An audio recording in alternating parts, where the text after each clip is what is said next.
G'day legends, I hope we're all having a cracking one today. Today we're going to be looking at every single Unc in every single division that is ranked and seeing how to match them up, what to do with them, seeing if we can kill them off, seeing if they're going to be moving ahead and having more success. Will 2026 be another glorious year of the Unc? I don't know yet, but we're going to go through every single one in every single division, matchmake them, talk about them a little bit, and just have a good bloody time making MMA content, boys. So let's start off straight away with the UFC flyweight division. Let's do the flyweights first. Okay, the Unc of Uncs ranked in the flyweight division is none other than old mate Tim Elliott. Tim bloody Elliott. And you know what? Because Tim Elliott has become so endearing to me, I've decided that we're not going to kill him off and go hunting for a young gun, actually. No. I think Tim Elliott deserves to be rewarded for his recent win over Kaya Sakura. He was a massive underdog in that fight and really showed out for us, the UFC fans. I know this is an MMA channel, but let's face it, 90% of MMA fans don't watch the other organizations. And he took on Ryzen's former champion, Kaya Sakura, in what was like a march towards the guillotines. And he did it with vigor and a hop in his step and a smile on his face. After everything that Tim Elliott has been to, if you don't know the story of his marriage, it's truly harrowing. So Tim Elliott, he's 39 years old. He doesn't have a lot of time left in the game. We all know this. But he has got a loss on his record, and that is against Brandon Royval. Now, Brandon Royval is also coming off a loss. So I think for the flyweight division, we set up Tim Elliott versus Brandon Royval 2. Now, the reason why is, like I said, Tim Elliott, he deserves a little bit of spit shine from the UFC. He did a good thing for us, proving our dominance globally. And also, Brandon Royval needs to get his career back on track. So you're rewarding Tim Elliott by giving him a good name and a loss already on his record. But you're also providing Brandon Royval a good stepping stone. The mouse is in my face and that's annoying to you. You're also providing Brandon Royval a good stepping stone to like re-kickstart that winning streak. And I think we do want to re-kickstart that winning streak because Brandon Royval is always good fun to have around. So this is my first matchup. Tim Elliott versus Brandon Royval. Moving up to the bantamweight division. In the bantamweight division, the Unc of Uncs that is ranked right now is none other than Rob Font, mate. Rob Font is 38 years old. These are some hellish ages for the younger weight classes, but hey, good on these boys for getting it done. Now, he is already matched up with none other than Raul Rosas Jr. And this is a very tricky fight to me. Let's do a bit of a rare thing, a Dougie's Corner fight breakdown, rather than me just arguing with the chat. Rob Font has got sneaky good takedown defense. And Raul Rosas Jr. is all on the ground game. The thing with him, though, his takedowns aren't the best. There's a lot of grappling and then judo throws. Like his blast double, his high singles up against the cage don't really stand out to me that much. It is a bit of a scrap to get on the inside and then almost very similar to like Paddy Pimblett, except far superior on the ground. Like the only similarities I would draw between Raul Rosas Jr. and Paddy Pimblett is their style of getting people to the ground, their techniques of getting people to the ground. But Rob Font is one of those tricky customers that he's not the easiest bloke to get down. And if you don't get him down, he will box you up on the outside. And I don't know if Raul Rosas Jr. has actually got the boxing to go with that. I think this could be a landmine of a pick to the guys that are going to say it's Rob Font, he's washed, he's 38, Raul Rosas Jr. is on the up and come. I don't think it's that easy of a pick. I think this might be an upset. And I can see why the UFC are giving Raul Rosas this edge. It does give him a nice little spit shine if he gets it over Rob Font. But I don't think he will. I think Rob Font is going to win this fight. I would actually pick Rob Font to get it done over Raul Rosas Jr. So that's what's next for the Unc of the bantamweight division. Next division up is, of course, the featherweight division, and the Unc of Uncs in the featherweight division, we might start referring to him as the King Unc, is Alexander Volkanovski. 37 years old is Alexander. How old is Brian Ortega? Ooh, 35. Although Brian Ortega moved up, didn't he? Isn't he moving up to lightweight, I believe? Who cares about Brian Ortega? Can we just cut Brian Ortega? All right, Brian Ortega's 35. Volk, 37 years old. Yes, my very quick research before the video was correct. I thought Volk was the oldest of the bunch. 37 years old, the champion, Alexander Volkanovski. What is next for Alexander Volkanovski? It's Movsar Evloev. Just make it between Mobzar. I know the UFC are planning to do Alexander Volkanovski versus Diego Lopez 3. They will keep throwing Diego Lopez at the wall until Diego Lopez gets the win. That's just a joke. That's not official. And I do see the UFC actually saying, you know what? Gene Silva just got a hell of a win, and Gene Silva, I mean, he's dangerous. I could see them doing Gene Silva because we do have to remember we are watching a reality TV show, not a sport. But if we were to say this was a sport and I was the matchmaker, I would say Movsar Evloev. Now, the UFC avoid making Alexander Volkanovski versus Movsar Evloev because Movsar Evloev is perceived as a very boring human being. And he is a very boring human being. And Movsar Evloev is perceived as not fighting very often and constantly pulling out of fights. And he does constantly pull out of fights. He's had 9 pullouts. However, with all of that comes this narrative that he's the uncrowned champ, bro. He's unbeatable, bro. His last 3 fights have been very close. The Arnold Allen fight was a robbery. The Aljamain Sterling fight, very, very competitive. And the Diego Lopez fight was also a robbery as well.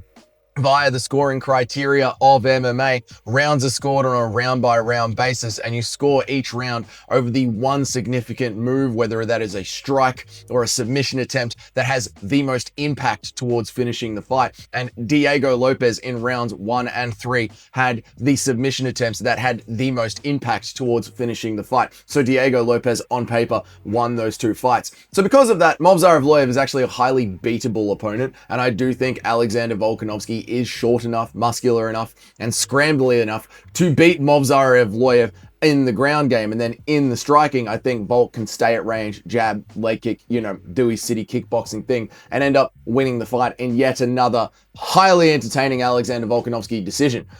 So I would match him up with Movsar Evloev. I think he wins that fight. Moving up to the lightweight division. We should make all the writing white. It would bounce better, yeah? We make all the writing white. Let's make all the writing white. That's better. That sort of sits on the screen, but in fact, we could give it some lift as well. That's better. That sort of sits on the screen better. Shut up, Doug. Get back to the video. All right, the lightweight division, the unk of the unks is Michael Chandler. Michael fucking Chandler. Why did I swear so much? Goddamn Michael Chandler, 39 years old, hasn't won a fight in the UFC.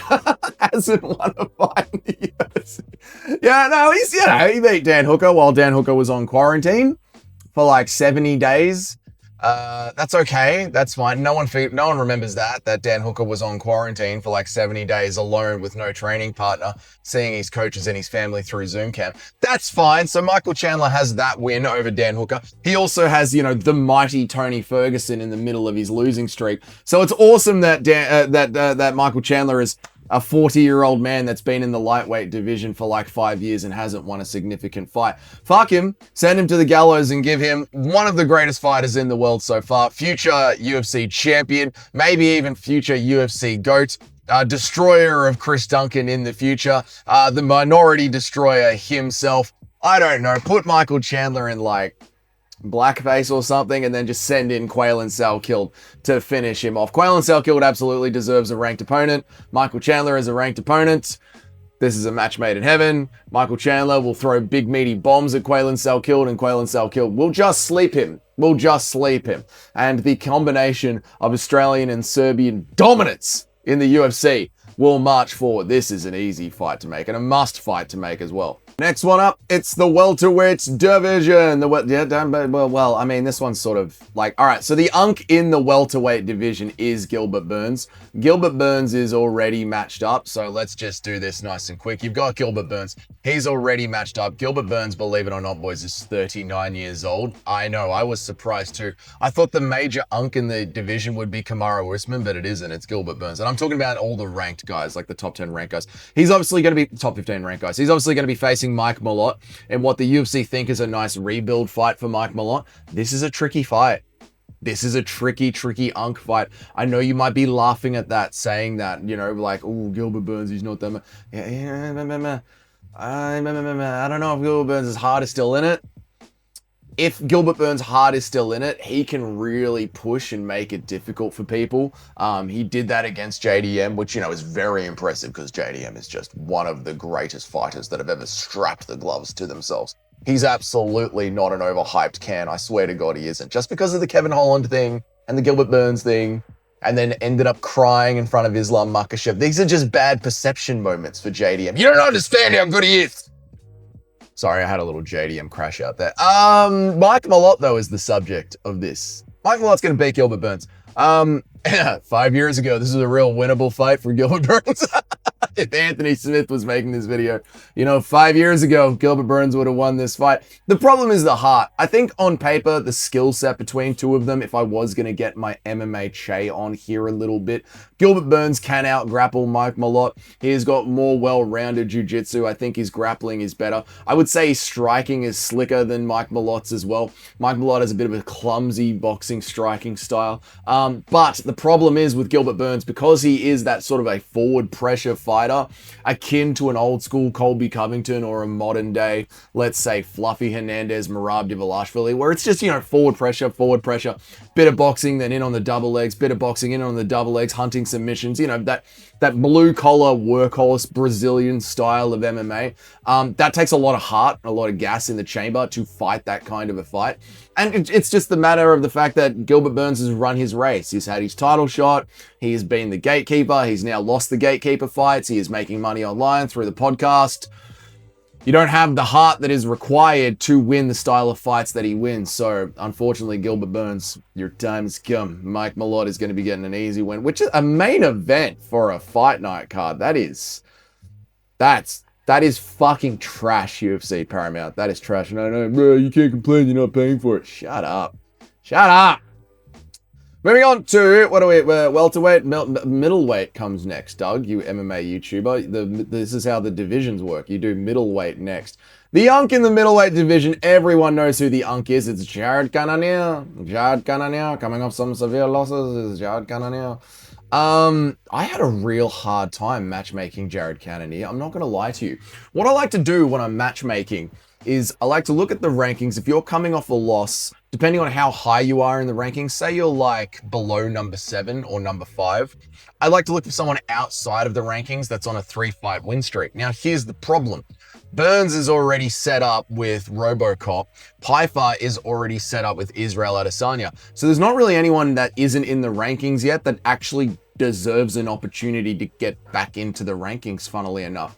However, someone who is ranked one spot below Jared Cannonier is Roman Dolidze, who is also coming off a loss to Fluffy Hernandez and needs to get back in there. So this is like, guys, be active.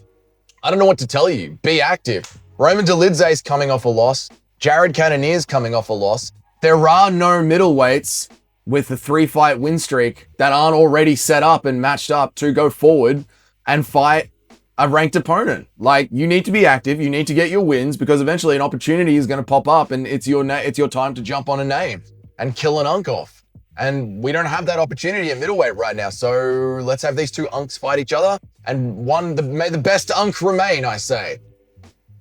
I think Cannonier beats Dolidze. Dude, Cannonier has such a bad run of things. There's so many fights that he should have won and he just didn't win. I'm sure he can beat a dumb Roman Dolidze. And then Roman Dolidze can go back down to the unranks where he belongs.